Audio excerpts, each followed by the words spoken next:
Hello, everyone. Welcome to yet another podcast session. And this time we have someone from the corporate world. We have with us Mr. Rajesh Duddu, who is a partner in emerging tech for PWC. Rajesh comes with extensive experience in technology, emerging tech, blockchain, and currently he is engaging on latest innovations around AI. So we thought who can be a better speaker than Rajesh to give us an insight in terms of what the corporates are thinking, how they are looking at AI, and how they are adopting the startups and utilizing the startup innovations. So, Rajesh, welcome to the show and thanks for giving time for us. Pleasure is mine. Thanks for having me over here, Rahul. Absolutely. So, Rajesh, before we get into the technicalities, startups, and all these things, just to get some understanding, how was your journey? You have been in the industry now for a couple of decades. You have been to great colleges, universities within India, outside India. So, if you can just give some brief, how Rajesh's journey was in last 20, 30 years, and what was your key takeaways in last 20, 30 years from the tech perspective, if I have to ask? It's an interesting question, and for that, I need to go down the memory lane. When I completed my MBA at Sri Sathya Sai Institute of Higher Learning, I got an opportunity to specialize in MBA finance, passed out with a gold medal. And those days, some of those institutes did not have campus placements, which Yes. means you had to go and apply on your own. Right. And when I applied on my own, interestingly, I got opportunities in the marketing area and not in the finance Finance area. area. So I was a little hesitant in terms of having spent so much of time in specializing in finance. Should I take up something in the marketing role or a finance role? But ultimately, the need for a job prevailed over everything. And that's how I took up my first job in the marketing area. Right. And also, interestingly, I don't have an engineering background. Throughout, I studied management. I did management in undergraduation, management in post graduation. But call it as design or coincidence, most of my jobs involve deep technical domain and deep technical knowledge. The first job that I did with the Apollo Hospital Group was in the area of building power projects. Right. They were bidding for about 350 megawatts power project, which was coal fired. And I had an opportunity to look into the entire feasibility of that particular project, looked into the engineering, procurement, and construction aspects. I was asked to make a financial model to establish the feasibility and the viability of that particular project, which means it was a combination of finance, combination of some marketing elements, combination of project elements, but more importantly, it needed a deep domain knowledge into the thermal power production area. I spent about a year, and then had an opportunity to join Tata Group in the telecom world, where I ran market research, product design, product development functions. And again, which meant that if we have to innovate from a product perspective, you need to understand the deep telecom technology, right? Right. Those days, while the competition was not very high amongst the fellow telecom operators, but the onus on a telecom operator to come out with a differentiated product, Offering. whether it is a postpaid, prepaid, or value added services, meant that you have to engage deep with technology, understand in terms of what's happening in the tech space, and then come up with products leveraging that particular technology. Again, no engineering background, and then got into those kind of Right. roles. After that, I had an opportunity to work with a serial entrepreneur called Raman Roy, who's known as the father of Indian BPO industry.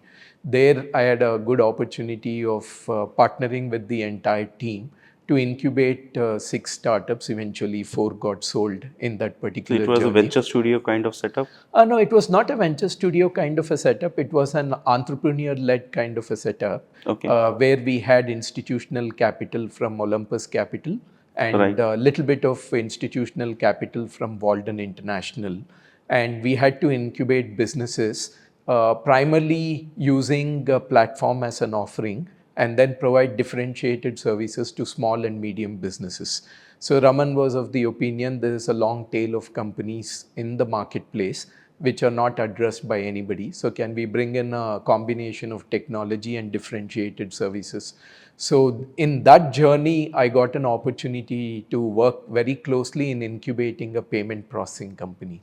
Where if you look at again the long tail of financial institutions in India, not many are proficient in offering products and services using the financial technology. Right. Whether it is card payments, whether it is mobile payments, they were not present in that area. Even if you take a simple offering like Forex card, international travel card, many financial institutions and many banks were not present in that particular space. So we got an opportunity to incubate offering, which meant that I had to learn a lot about payments, how payments happen, how fintech is coming into the country, how fintech can add a value to the banks. And that's where I got inducted into an exciting world of Bitcoin, cryptocurrency, and Wow. blockchain. That's how I got into that. And this was in which year? This was in the year 2014-15. Pretty early. Pretty still. early days, Right. pretty early days. So it was so happening that when I used to call on bankers to sell our offering, the bankers would say, hey, come on, we know all these things, but we don't know about DLT, distributed ledger technology. We don't know about cryptocurrencies. We don't know about Bitcoin. Can you tell us something in that particular area? That became a prodding point for me to venture into that world. And very soon I was trading my knowledge in that area with the banker's knowledge in the financial technology space. So it was kind of a barter system between me and those bankers. And that eventually led to me leading, establishing and leading the emerging tech practice at Tech Mahindra, where I had an opportunity to establish practices in the areas of blockchain, Web3, metaverse, immersive technology, both in the both in B2C as well as in the B2 space, industrial metaverse, and so on and so forth. And finally, during my last years at TechM before I transitioned to PWC, I was working a lot in the cognitive tech space, where we were doing a lot of work with NEOM, the guys who are building the futuristic city in Saudi Arabia. That's what I was doing, and then subsequently transition to PWC. So if you see the entire journey, I've been lucky to be at the forefront of technology, and then moving into those technology areas much earlier compared to the others. And how do you, understand the technology, clear the cobwebs pertaining to the technology, simplify those concepts, link it to a business outcome, and then go it and offer it to the clients, whether domestic clients or international clients. And in essence, that was how my journey was. And, always moving into the newer areas of technology before others caught onto it. Right, great. So now, after all these experiences and everything, so you never felt like getting into a startup or engaging with startup or being a startup founder. So that is the first thought that came to my mind. You have been through so many experiences, Right. so many different, obviously, entrepreneur kind of responsibility you have Correct. taken. Correct. But have this thought ever crossed your mind? Like, let me take a plunge, start something. Yeah, that's a good question. So, there are two things that happen, or two contributory factors for a person to get into the startup world, right? One is in terms of the sheer passion of doing something on your own. That's number one. And number two is in terms of, create some differentiated offering in the marketplace and then monetize it, unlock the value. These could be the two contributory factors to become a startup founder. I had that opportunity even in Tata's. I had built a large back office for Tata Group of companies.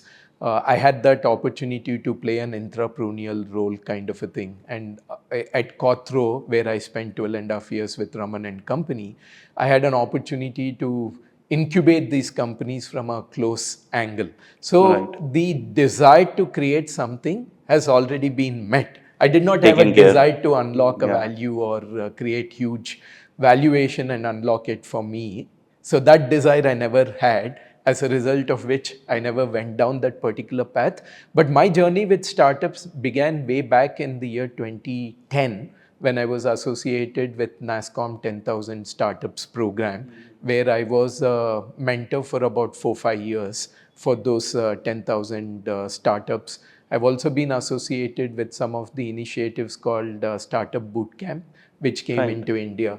I was a mentor on Startup Bootcamp for a few years in India in the financial services space. Because of my alumni network with Columbia Business School, some of my alumni used to run startups in Singapore. I was a mentor on a startup platform called Joyful Frog Digital Incubator, JFDI, and few more other accelerators that were there in Singapore and also in UK. So the desire to get involved with a startup and then add value from a differentiated service offering was always met. I never had a desire to unlock value. Right, Because absolutely. of that, I didn't go down the journey of being a startup entrepreneur myself. And yeah, I can clearly understand the kind of work you were doing in different places. That Right. itself was pretty exciting. One thing Exactly. probably I will just add, sometimes it becomes also monotonous for people Good. working in corporate, like set job, they're doing it Yeah. for years and Right. there is nothing which is exciting. But in your case, it was always exciting and always Yeah, something. absolutely. So there also, it also depends upon individual to take ownership, right? Absolutely. There may be facilitating factors, there may not be facilitating factors, but generally, if you take ownership to do something differentiated in nature, and if you're able to walk the talk, you will get the required attention from anyone in the Absolutely. corporates. I worked with many legendary leaders both in Tata's at Kotro and also in Tech Mahindra. CP Gurnani, MD and CEO of Tech Mahindra, is a legendary leader Right, in the right. world of IT, not only an Indian IT, global IT. Had a good fortune of working closely with Mr. Mahindra as well. And when you work with these kind of leaders, and if you're able to show that spark in you, and then you're able to pick up something and own it to a completion, and you're able to walk the talk, these leaders will come and support you. So my Absolutely. desire to do that has been fulfilled in the corporate world. Wonderful. Now, coming back to a couple of questions or thoughts that I wanted to discuss with you. You have seen the blockchain journey, Right. and that also from the very early years, and now you're seeing the AI journey. Right. So, what is your thought process? Do you think that thought is that do you think blockchain hype is gone down, and like there is not much of great future for cryptocurrency in coming decade? I'm not saying a year, in Yeah. coming what 10 years or 15 years, do you see a good promising future for See, cryptocurrency? all these technologies come one after another for a purpose, and we need to figure out what is the purpose, and I'll explain that in a minute. In terms of blockchain, there are markets where cryptos have done extremely well. If you take the market of Japan, you take Hong Kong, you take Singapore, and United States has come around quite a bit. Today, US allows exchange traded funds in Bitcoin. Right. Then SEC had allowed Fed and SEC, they have allowed banks, especially thrifts, to set up inward remittances using blockchain rails or using Right. that particular technology. So there's a significant amount of activity that is happening in this space. And even if you take the global financial markets, a lot of stuff is happening in the tokenization space. Many countries are now looking at central bank digital currencies. It's a good method of getting into stable coins from a central bank led initiatives. So a lot is happening in the blockchain space. It's not that blockchain has gone down the path. Yeah, initially there was a lot of hype, and that hype was led by a mad rush to make quick money. And when you have something like that, where you want to rush into something, not to create a differentiated offering, but in terms of make money, that's when things tend to fall flat. And I've seen that in the blockchain world, whether it is initial coin offering, initial exchange offering, there many founders wanted to cash in on that particular opportunity, raised money and did nothing with respect to their entities. That's where it gets a little bit muddled. and a little bit getting into the troubled waters. But if you look at the government to citizen side, if you look at enterprise adoption of blockchain Web3, a lot has happened. Now coming to why blockchain becomes important with regards to AI. So let's look at AI both from an enterprise perspective and both from an individual perspective. Individual perspective, today you're building large language models Right. based on the data that is available in the Also World Wide now Web. there's a way for SLMs. Exactly. So Yeah. you do the web crawl and you take the data. Where does the data come from? The data has come from because of the social media boom, right? Earlier days, there were people who used to say, why are you putting everything on social media? You should not put everything on social media, when social media was in early picking up, stages. yeah. Even if you go and put a picture of your get together, people used to say, hey, show off. Why do you want to put those pictures when Right. they are private? Why do you want to put all this? Now it has become an accepted norm. So you're creating, that led to what I call as the big data boom. And you have that big data boom which has happened. And if that big data boom would not have happened, think about public LLMs coming into picture. They wouldn't have come into the picture, right? Because ultimately public LLMs are building on the data that is available on the internet, whether it is Wikipedia data, whether it is, social media data, big data that got created. Now, it is good and bad. It is good because you have an easy access to data and you can create something like a large language model. Questionable thing is how much of that data is true. How much of data, how do you know that the data is not falsified? That's why we have these hallucination problems, right? I did this exercise on me and also on Mr. Mahindra when I don't want to name the LLM. When that particular LLM was launched, I just went to the LLM and said, who is Mr. Anand Mahindra? And then it gave me data points like his first entrepreneurial venture was to monetize the toys and stamps that he collected when he was a kid. And then it said that he, along with another famous journalist called Nandan Nilekani, had written a book called The Rise of Indus Civilization. Now think about this. And then I sent it to him and he said, absolute crazy. None of it is true. And it said he had a commercial license pilot. And then, he loves flying planes. And this is a very reputed LLM. I'm not talking about an LLM coming from a small organization. I'm talking about LLM coming from a very big organization. And now if these things happen, and then, okay, me know about this gentleman, and later, 15 years later, a new kid on the horizon wants to study, and he or she wants to use this data to form an impression of this gentleman. It's going to be a completely different impression of the gentleman, right? And Absolutely. Yeah. there is no element of truth in it. It's only a perception. So now how do you solve these challenges?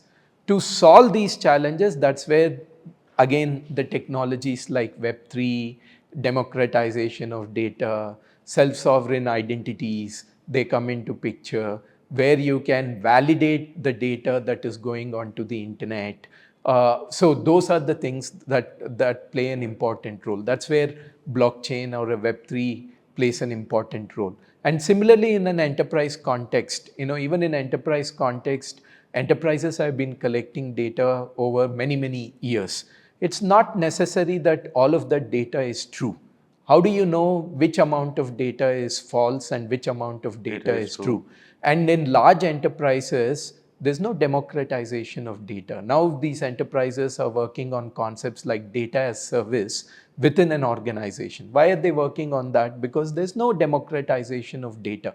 And when you try to build an LLM, whether it is SLM or an LLM, which is built on the bedrock of that particular data, and if you don't correct those practices, you're going to have falsification problems with your models. You're going to have data hallucination problems with your models.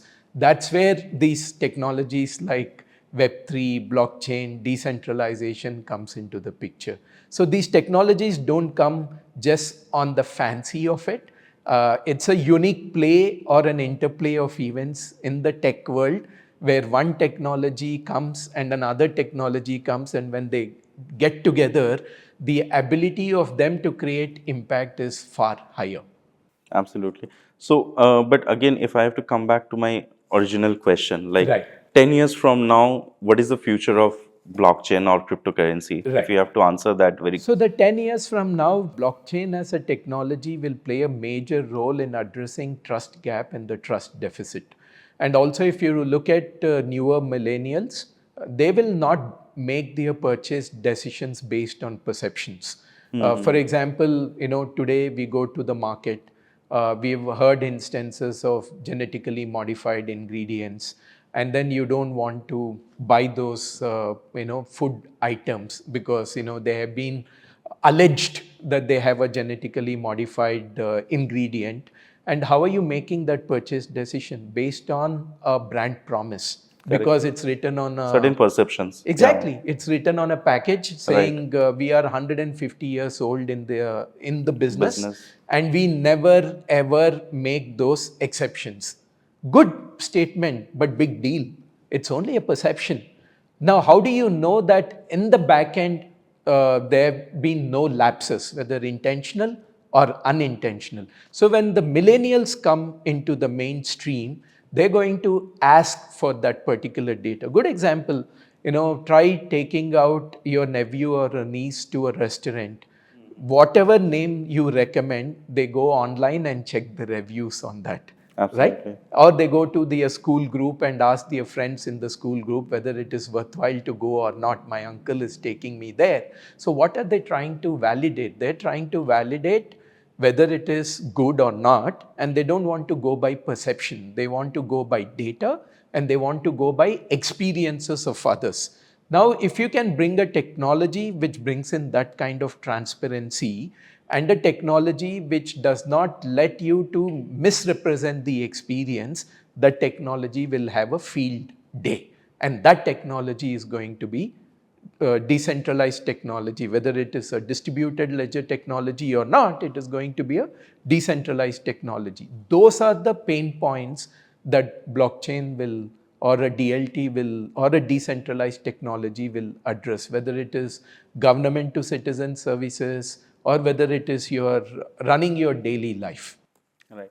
Now, continuation of that question, if we Yeah. move away from blockchain, now we saw the big bubble effect of big data Right. a couple of years back, and then like it died down, or something other came up, Right. right? And then people started talking about AI, Right. and initially it started all through LLM. Right. Now we are talking about SLMs, and then Right. there are agents, and all these things are Right. coming to picture. Right. So AI as a whole, are you also bullish about AI, that AI is there to stay for next century or something? Absolutely. See, let me explain. Again, I said it's a unique interplay of events, right? Let's take a simple example of the aviation industry.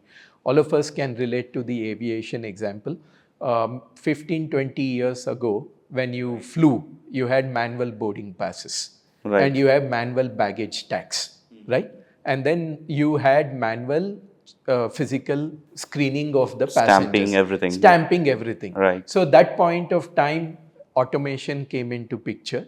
And when automation came into picture, you didn't even have seat selection on your own. You had to get to a counter and then Ask you for it. ask the person over there, hey, I want that window seat. I don't want a middle seat. And then you used your charm to get those kind of things, right? So now what has happened? The automation has come into the picture. Right. And when the automation has come into the picture, all those tasks got eliminated. Now, let's go to the next level. So from that automation, they took it to intelligent automation or robotic process automation. So what happened? You go to a baggage handling. Earlier, you had to go to see an agent, place the bag on the belt, and then you're done with it. Today, you go to an automated bag checking place. Right. And in international airports, you have a bigger line in agent-assisted bag drop compared to a machine-assisted bag drop. So you go to the machine, drop your bags, and the machine automatically tells whether this particular passenger has checked in or not. Even today in India, you will have people checking the sequence number, if you have seen, before boarding the Right. They aircraft. manually do the tick and They all. manually do the tick. But in international world, it is all eliminated. Have you seen anybody in international airports checking your sequence number But or in not? India, It's still we have Digi Yatra, which others don't have. exactly, exactly. Right. So I'm just, no, the point is not to say that they are in advance and we are behind. The point is to Yeah, say it is a how each natural one is leading to evolving. another Yeah. thing. So you had automation. From automation, you've gone to intelligent automation. From intelligent automation, you've gone to robotic process automation. Now comes the picture of AI or Gen AI. Now let's say you've checked into that airport, and then you have about 40 minutes. You have not had your favorite brand of coffee. Now you're in a dilemma. The dilemma is whether can you go to the coffee shop, grab your coffee, and will you still be able to make it to the gate? So now what you do, when you are in a dilemma, in the current scenario, you ask your fellow passengers, or you go to an airline staff and say, hey, look what, I have 40 minutes. I want to quickly go to that coffee shop. Do you think I'll be able to come back before the boarding gates gets closed permanently? Now think of doing a Gen AI application over there, where instead of asking fellow passengers, instead of asking that airline staff, can I ask that intelligent bot saying in terms of, what can I do? Can I make it to the gate still? Can I make decisions without disturbing others, without disturbing airline staff? And it's quite possible that you may get a good answer 3 out of 5 times, but 2 out of 5 times you will Yeah, not there's get. still You a get, possibility. yeah, they just say, sir, sorry, I'm busy boarding other passengers. Please don't disturb me. So how do you address those unique requirements? That's where the Gen AI tool plays an important role. Now, does it end over there? No. It doesn't end over there. That's where the cognitive AI comes into picture. Now think about some person makes an app and you have that app on your phone. The app, any which case, knows everything that you're doing, and the app will start giving you recommendations saying, look, you have 1 hour still before the boarding gates get closed permanently. I've noticed that you have, in the last 3 visits, you have grabbed a coffee from this place. But by the way, there is a new meal option which is available in the airport. It is so much of distance. Can I go and do a check-in for you in that particular restaurant? And it is bound to happen. That's how the technology is going to evolve. Now, go back in this circle of events, and if automation has not happened, would intelligent automation happen? No. If intelligent automation has happened, would robotic process automation happen? No. If robotic process automation has not happened, if all that big data has not been collected, will Gen AI happen? No. So it's a natural progression of technological events which is going to bound to make it happen. Only thing that we need to do is we have to ensure that it leads to positive outcomes and Right. not Absolutely. wrong outcomes or disastrous outcomes. But technology will evolve. You may like it or Absolutely. not. So I can summarize this discussion in this way that Rajesh is very positive about AI's future and its AI Absolutely. evolution, and we are all looking towards it. Now coming So back to another point, look at your own respective homes, right? In terms of how many homes today in urban areas do not have a Amazon Echo or a Google Mini. You already have it. right. You already have it. And then, if you're in a rush, for example, when I'm in a rush and I don't get an opportunity to read the newspaper, I'll just say, Alexa, what is the local news today? And Correct. when I'm getting ready, I get a complete dose of news. Yes, absolutely. So that's AI, isn't it? Yeah, yeah, That's AI yeah. in your lives, and it is bound to grow. Absolutely. So with those lines, like when you're working with mostly like big giants like TechM, PWC, and like we have all this big force or this kind of companies, what is the outlook of these kind of organizations towards AI? Because we are seeing from a startup incubator perspective or from a startup world Right. that the adoption is having, Right. definitely it is having, but the pace is bit slow, and probably there is a cautious move that people are measuring it and making sure that they don't make any wrong decision, which I understand Correct. because of the scale of the business they need to be Correct. careful and understand. But internally, from a someone who is working in and part of this kind of organization, Right. what you will say is the outlook towards AI adoption among these Yeah, companies? absolutely. So you have to be very careful in terms of which area you want to play, whether you want to play in B2C or B2B. I've said that in the past. Good example is Hotmail or Yahoo Mail. When Hotmail and Yahoo Mail came, it revolutionized a lot of stuff in the B2C space. But in a B2B space, was Hotmail successful, Yahoo Mail successful? It was not that successful. It was the Outlooks of the world and Lotus Notes of the world which became more successful, right? Right. So here also in the AI world, you have to decide where you want to play. Do you want to play in the B2B B area space or or in B2C? the B2C space? If you are wanting to play in the B2C, there are many implementations that will come, whether it is social media related or professional social media related opportunities. You see a lot of AI now coming in LinkedIn as well. When you're responding to people also, LinkedIn gives you Right, right. prompts saying that this is AI. WhatsApp AI has already debuted. And when you're responding to messages on WhatsApp, WhatsApp AI plays an important role and stuff like that. So do you want to play in that particular space? That's one opportunity. The second opportunity is, do you want to play in the B2B space? So in the B2B space, you cannot just take the public practices and then shift and then apply it to the enterprise practices. It's not going to work. Where are the enterprises, whether it is PWC or PWC clients or Tech Mahindra, my previous employer, where are they working? They are working a lot in office productivity, in terms of how do you drive office productivity. And there are many areas. For example, PwC has partnered with startups like Harvey AI, and they are doing a lot of stuff in the deal space. How can we use generative AI? How can we use large language models or small language models? And how can we eliminate lot of manual mundane tasks in the deal space? Number one.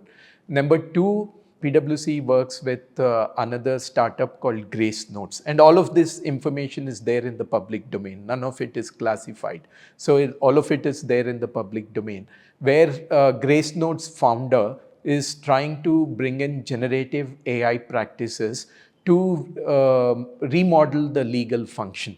And now we are looking at in terms of how can we offer this as an offering to the global captive centers, because ultimately the aim of global captive centers is two fronts, right? One is take out the cost, and second is drive global innovation. So those are the areas where we are looking at adopting AI. People are talking about using Microsoft Copilots, especially for coders, especially for people who spend a lot of time in writing code. How can we use Copilot to automate code compilation, code abstraction, conversion of legacy code into new age code? That's another area where there is a lot of implementation. And obviously, people like Microsoft and the others, they're integrating more of AI and generative AI tools into the Office suite of products or modern workplace practices. Microsoft calls it as modern workplace practice, and they want to bring more of these tools into the modern workplaces. So these are the areas where we see huge opportunities in both in client-facing activities, in mid-office and back-office functions. There are a lot of opportunities. But you're not getting into that, pure play products for your clients, because in TechM and PwC or these kind of companies, they are all end of the day serving a client, Right. right? Which is running their regular business. Right. So in those areas, do you see like their kind of active adoption? Like, I'm not saying for a startup or something, like Right. even if you are consulting with a big MNC Right. or big conglomerate, right, Right. which is having $1 billion business, Right. Are you seeing like they're adopting AI to build their new products Yeah, or they're build their in new all in solution, early or there stages. is just a like let's wait and No, watch no, kind of no. They scenario? are in early stages because what has happened is, in terms of, I'm only 2 months old in PWC. But in general, in the industry, if I have to Yeah, understand, so right? whatever I'm gonna say is based on what I've seen in the industry and also my interactions with the board when I was in Tech Mahindra. The board members, whatever we learn, the board members also learn about that, right?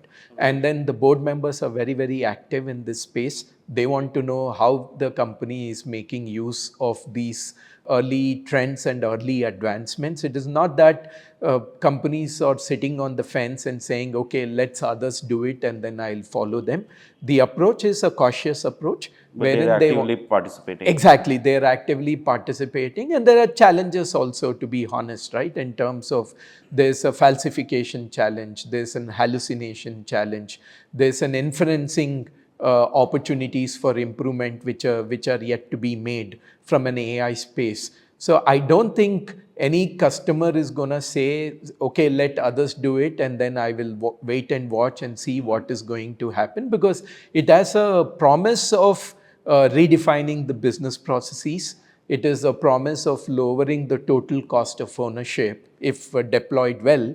And given that promise, who wants to stay away from that? Right, right. And also, I can share my experience in these lines. Like, from the time I have taken this responsibility of running the AI Center of Excellence, we are getting almost every week a request from couple of startups, big multinational GCCs, and those kind of companies who are coming to me and saying that Rahul, we need your help to set up the AI COE within our Exactly. organization. So Exactly. that is a growing trend that we are seeing, that people are Absolutely. coming to us and asking us to guide them, help them, whatever we can do, and they are trying to build their own center of excellences within their organization, where they doing this R&D stuffs and Yeah, playing with this. So absolutely. that's I can relate that to my journey with Raman, when he used to be called by all the GCCs worth the assault in India to come and advise their leadership in terms of how to reinvent themselves, right? Earlier, right, they used to be called as global in-house centers, right, or earlier offshoring centers, then global in-house centers, and now they're being called as global capability centers.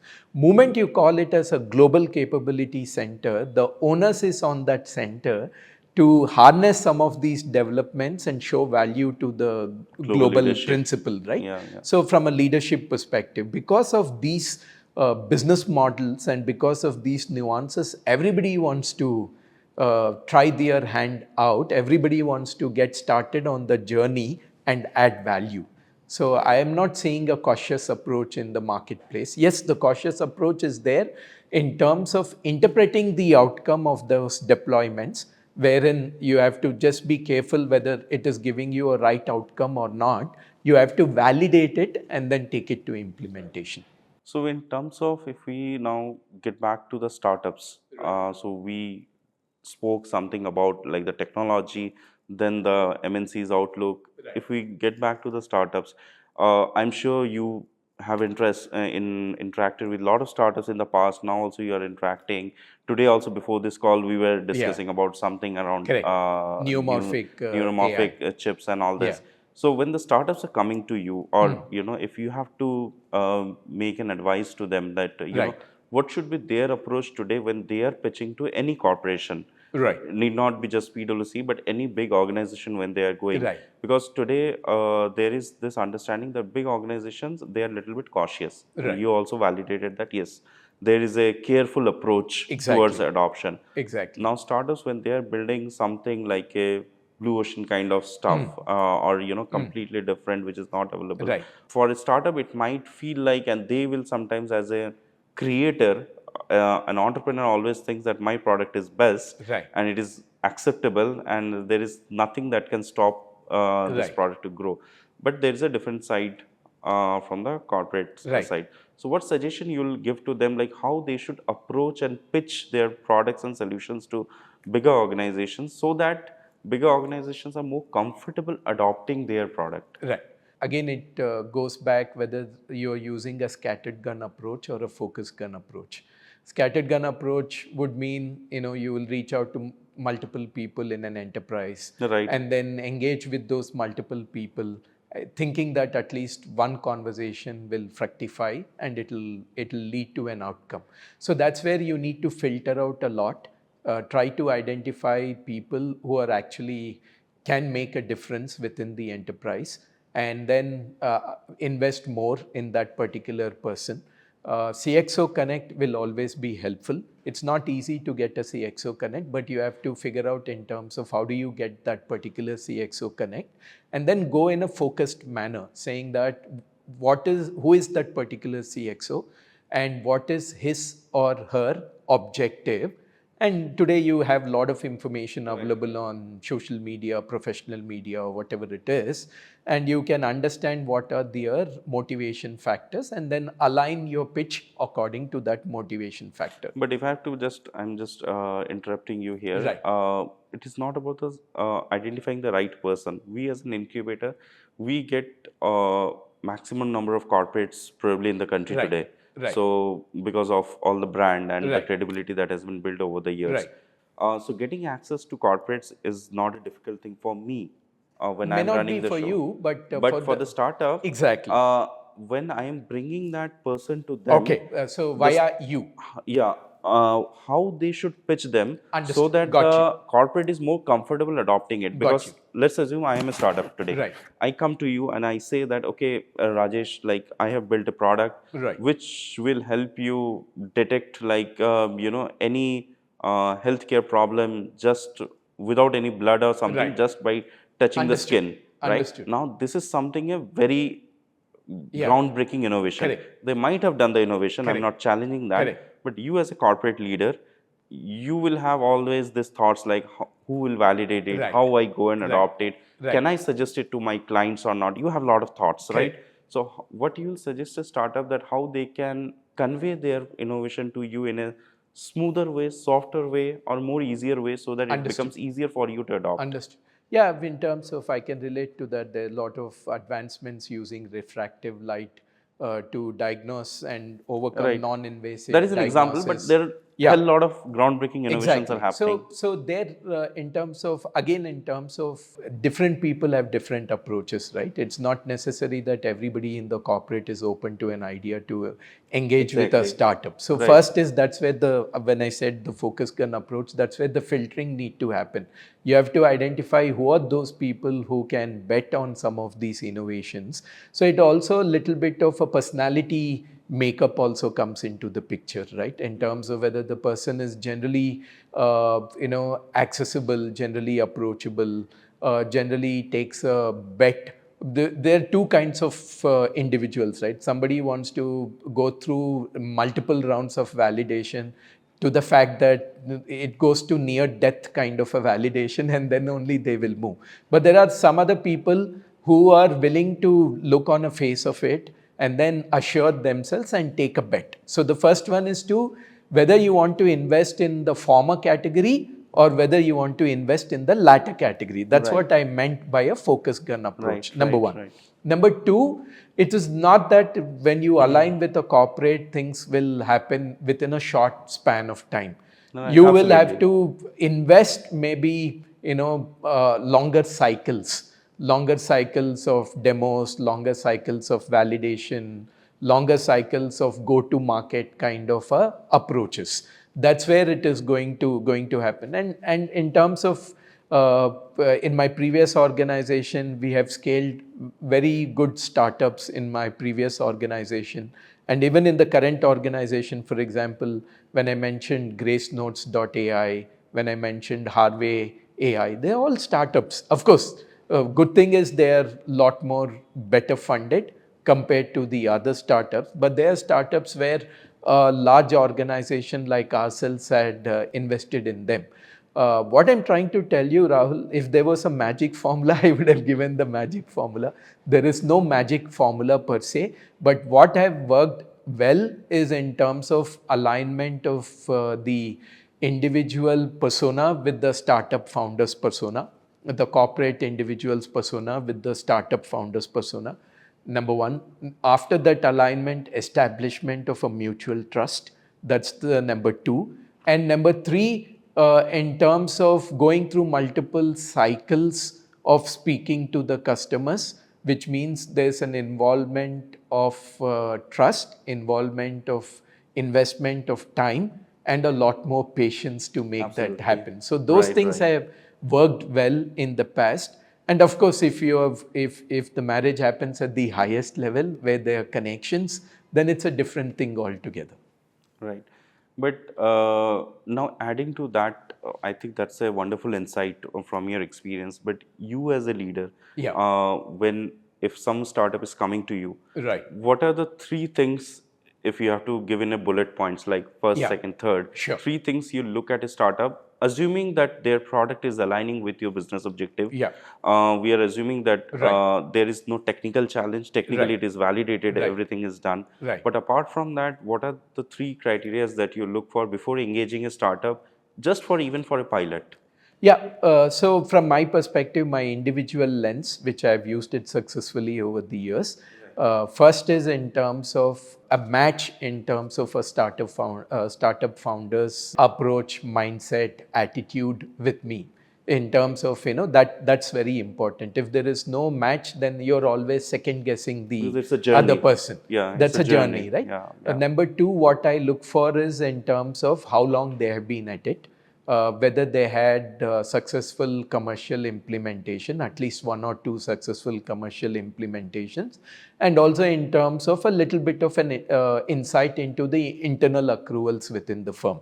Why these are important is, see, if the mindset does not match, you're always talking, but you're not going to an execution mode. You're just Right. talking for the sake of talking, and you're not Correct. getting to execution. Number one.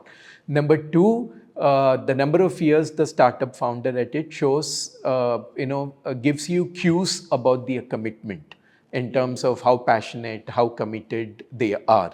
Number three, if you have had a commercial implementation, which means that somebody has already gone through a pains of validating it and endorsing it. So you are willing to bet on that particular reference. Number four, if you have internal accrual, which means that they are in the game for a longer period of time. They're not going to be here today and gone tomorrow kind of a Right, thing, right. because it requires a lot of effort That is important. on both Right. sides. So these are the four parameters that I always look at, and based on my experience, I've never gone wrong using these four parameters. Yeah. So, but if suppose, then can I take a cue from this that if some startup is there, they want to do a pilot and they don't have any customer, uh, because you said I want to see like what are the success stories, and then Rajesh is not the right person to approach to be the first customer, In terms of, see, again, or there even are for a first pilot. correct. There are multiple scenarios even within the startups, right? It also depends. There's an early startup, there's a Right. late startup, there is a mid startup. Correct. So an Absolutely. early startup and a corporate aligning may not be Very possible. may not be possible, because corporates also have their structures of validation. It is not Absolutely. your business alone. It's a Their business. collaborative Yeah. play, and it's a collaborative decision. So if you have an early startup, trying to internalize that startup within the company becomes difficult, until and unless that startup came out of the company's accelerator program. Now, many corporates are running their own accelerator Right. programs. Right. So if the Absolutely. company has come out of the corporate's accelerator program, the Then it's a startup different has, then story. it's a different Yeah. story. Yeah. But if you are a large entity, large organization, early startup, the chance of success maybe is about 10%. But if you have a mid startup, late startup, where they have gone through an element of evolution, there is a higher degree of maturity that has happened, then the chance of that startup aligning with the corporate and the probability of success is very high. That's where I wanted to bring out that particular difference, because ultimately, if I'm investing time, I'm also accountable to my company, right, in terms of an investment of time, and also to ensure that there is a reasonable probability of success post that particular thing. Right, absolutely. Can't agree more. And also, like startups also understand that, but sometimes, we as a facilitator, I will say, like, we have to play that role of making both the stakeholders understand, like, what it takes So to if you're even. an early startup, you still want to work with large organizations, better to find a corporate accelerator program of that particular I entity. think that's a very good Yeah, suggestion. get Yeah, a foot in the door through that corporate accelerator program. And when you do that, it is like you're nurturing a baby jointly, right? The correct. ownership to grow the baby is joint. You're not adopting a baby, but you are nurturing the baby together. So the degree of acceptance is very, very high for an early startup and a large entity. If you have not had the good fortune of being incubated out of that corporate accelerator program, but you still want to make inroads into that large entity, uh, I would suggest that be patient, get one or two commercial implementations, validation of proof of concept, proof of technology, and then go and knock their doors. They'll be more than happy to onboard you. Yeah, wonderful. I think I will just in last 30 minutes discussion or last 15 minutes, the points you said are extremely helpful. I'll just pick out some of the pointers. This last point that you mentioned of how to engage with a big corporation, I think it's a excellent idea and a suggestion. Every startup or listener who is listening to that should adopt that. Second thing, in terms of the scattered approach, what you mentioned there, the understanding that I got is that. Maybe if I have to give a use case, if there is a company like PWC or any Google or someone, they have different business units across the world Right. and different people. Right. So it is always important to understand the relevant person Exactly. and then approach them rather than Exactly. approaching anyone who is near to you. Just because Exactly. you are in India doesn't make sense that you Correct. approach the India Google team or India PWC team Exactly. or any of the Indian branch, but identifying the relevant one Yeah. and then also understanding the people whom you're approaching. Yeah. What is their approach? What is their thought Exactly. process? What they are looking for? What is their Exactly. area of Exactly. interest? The good thing is to understand whether you're an enabler or an implementer. There's a lot of difference between an enabler and an implementer, right? Enabler can only take you to a particular level, but eventually the decision lies with the implementer. So when you're doing this mapping with an executive within a corporate, you have to be very careful to understand whether you're reaching out to an enabler or an implementer. I'm not saying enabler is bad, Bad, yeah. but with enabler, you have to be ready to invest a lot more cycles of energy, lot more cycles of conversation, because ultimately that person is only a facilitator but not a decision maker. Correct, correct, right, absolutely. Now, if we have to come back to another thought, like, startups do engage with corporates for multiple reasons, or, maybe a single reason in multiple forms. One is definitely to get a project pilot and those things to validate their solution. Second, we are seeing a growing trend towards acqui-hiring. So there are many startups who have done their business, they have some customers, but now probably because of certain reasons, they want the entire team to get acquired or Right, acquisition and those things. right, And third is definitely the kind of programs you said that many startups are corporates are running, like their own incubation where they have the fund houses and right. all this thing. They're also looking for funding. So if very briefly, if you have to suggest, like, one key thing for a startup to look out while evaluating each corporate against this, what will be the suggestion that you will give, that if I am as a startup or I as a startup, I want to just get a project, what should be my approach compared to a startup which wants to get acquired or Right, acquired, what should be the approach? And third is like who just wants to get invested in, right. right? Is Do you think there is a substantial different attitude and approach required? Yeah, absolutely. So you have to be careful to understand whether the relationship is because of capability creation, or is it because of just skill acquiring.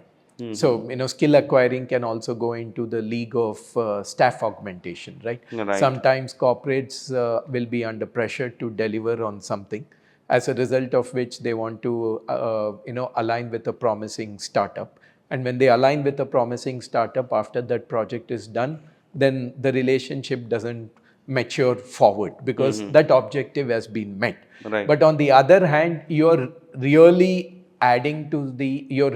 augmenting the capability, and that corporate is investing in that augmentation of that particular capability. Then that's a marriage which is actually long lasting kind of a marriage. And that's where you have to see. So if you want to be hired by a corporate, you have to see whether you are actually meeting the tactical requirements of the corporate or strategic requirements of the corporate. If you're meeting the tactical requirements of a corporate, you will never be hired, because that need, the window for that particular need is only finite. And once that need is fulfilled, you won't be, the engagement won't be there that active. But if you're bringing in a strategy, addressing a strategic gap, that's where the engagement is going to be very, very active. So if you you have strategic options of a corporate, and if you can add to that strategic option to a corporate, you can be assured that you will be hired, if not in the immediate time frame, but in the medium time frame, you will be hired. But if you're not addressing a strategic option and you're basically addressing to fulfill the need of the end customer of that corporate, then it is only tactical. It's a short-lived engagement. Whatever you want to do to convert that short-lived engagement to a long-lived engagement, it's not going to happen. Right, absolutely. Great. I think in the interest of time, probably we have to wrap up the discussion, but it was a wonderful discussion. I personally learned a lot in last Pleasure. 40, 50 minutes, whatever we discussed. And probably we'll make sure that our startups also get some more time and some more of Rajesh, so that they can learn more from you. Happy to. And Happy to. with that, I think just any closing note you want to give for the AI startups who are working out of math. You have seen them Yeah. from the surface, from in a Right. couple of events. You have Right. judged our hackathon and Right. those things. Right. So, any suggestion that you want to make for the startups who are working in AI space that you think will Sure. be See, helpful? basically, I think they should not fall into the trap of what is selling currently. They should try to identify the problems that are there. For example, there are also a lot of opportunities that are there, right? Even in my previous panel discussion in T-Hub, I mentioned in terms of this space is evolving like anything. For example, I was recently You mentioned the talking to term a Gen AI. yeah, You coined it. correct. Yeah. Gen AI is definitely there from an Right. application Right. perspective, but also from a tech stack perspective. For example, I was talking to a set of guys called Samba Nova. Now, Samba Nova is working on a concept called RDU. It is a relational data flow unit.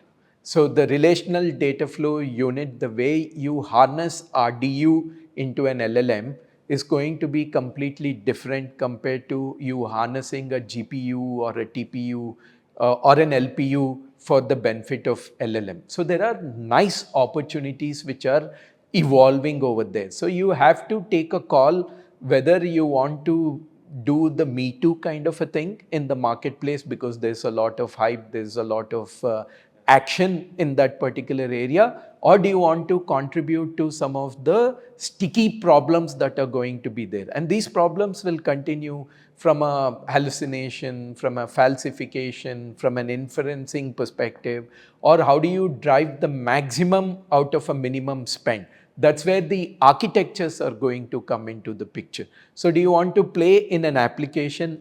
Then Gen AI, using Gen AI becomes very relevant. Or do you want to play in the technology play, where you can, because the technology is today, because of the democratization of technology, it is easily accessible. You can go to Sambanova guys and say, hey, you guys don't have a presence in India and I'm a startup here, and can we do something together? It's very, very remote that they will say, no, we are not interested. So you have to identify those areas. Otherwise, it will happen. 10 years ago, when I used to sit on startup pitches, everybody wanted to do hyperlocal search. Whether Yes, it's a that was the time. laundromat, Yeah. whether it was a delivery of grocery, laundromat, or whether it is identifying services in a localized area, hyperlocal search. Every startup that I had evaluated was only in the hyperlocal search space. What happened to that now? Then now they pivoted into AI, because AI is selling. So they quickly pivoted into AI, and they all want to do Gen AI without understanding what are some of the deep problems that are there in Gen AI. And if you want to address some of those deep tech problems that are there, there are enough opportunities in the marketplace. And Skyroot, guys, is an example out of Right. Hyderabad, right?